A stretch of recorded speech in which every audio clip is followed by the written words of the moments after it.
Cold War, a warlike condition instead of actual war. Cold War defined in the most simplest form as perpetual warlike conditions between two or more countries or two distinct blocks of countries but without actual direct military confrontation taking place even ever in the total span of Cold War.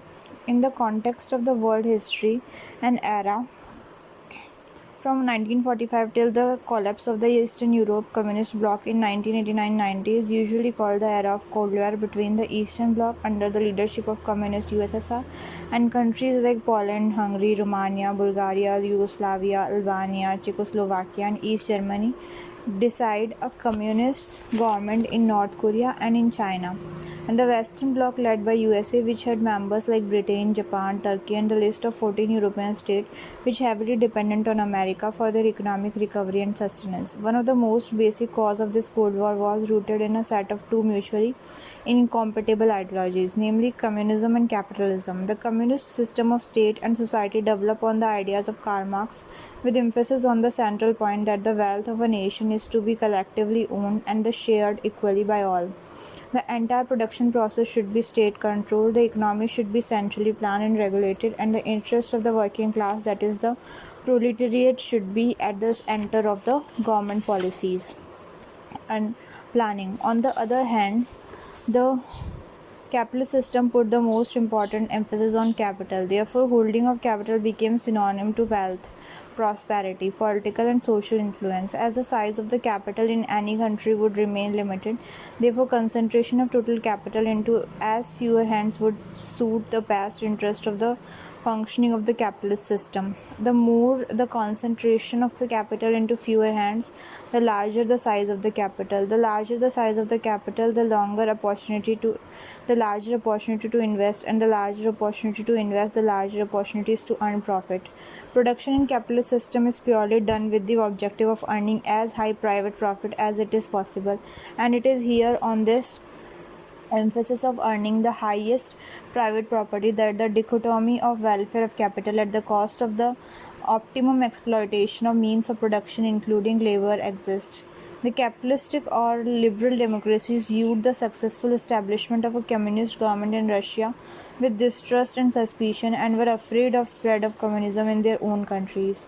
The first actual confrontation on the basis of these two ideologies came along with the establishment of USSR, when in the Russian Civil War several capitalist countries such as America, Britain, France, Japan, etc.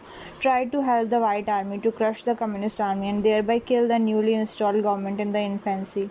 Because of the two world wars in a short span of time and the damages and destruction caused by these wars, the major attention of Western European countries remained focused on the process of rebuilding and recoveries. USSR got sufficient time to develop a major European power in terms of its economic and military strength.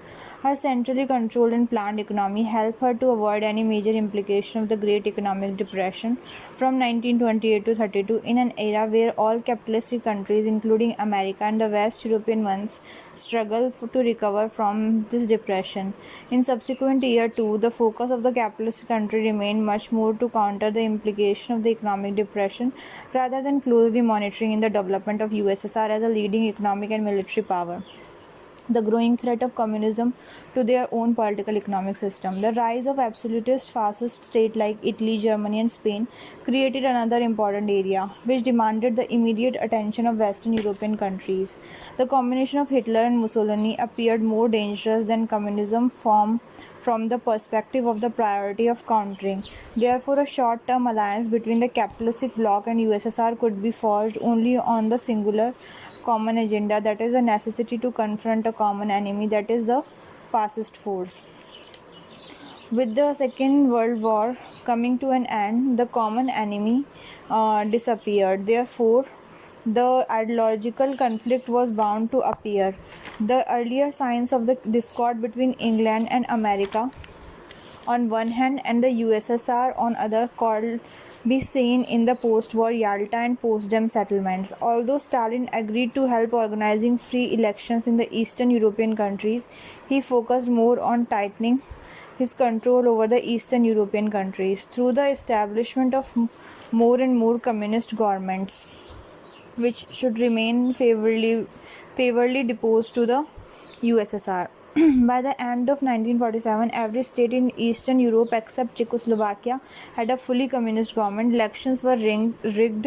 Non-communist members of the coalition government illegally expelled. Many were arrested and executed, eventually leading to existence of single-party system in all these states. And all these events took place under the watchful eyes of secret police and the Russian troopers. Yugoslavia was the only country which did not fit into the communist design of Stalin because of presence of very powerful leaders called the Marshal Tito. The job of driving the Germans out of Yugoslavia was not done by Russian troopers, unlike all other Eastern European countries. Instead, this was done by Marshal Tito, and because of which he became so popular that he won the Yugoslavia election with huge popular mandate in 1945. Tito resented the undue interference of Stalin, although he himself was communist leader and had set up a communist government in Yugoslavia. Now, the episodes of the Cold War will be in the next week audio.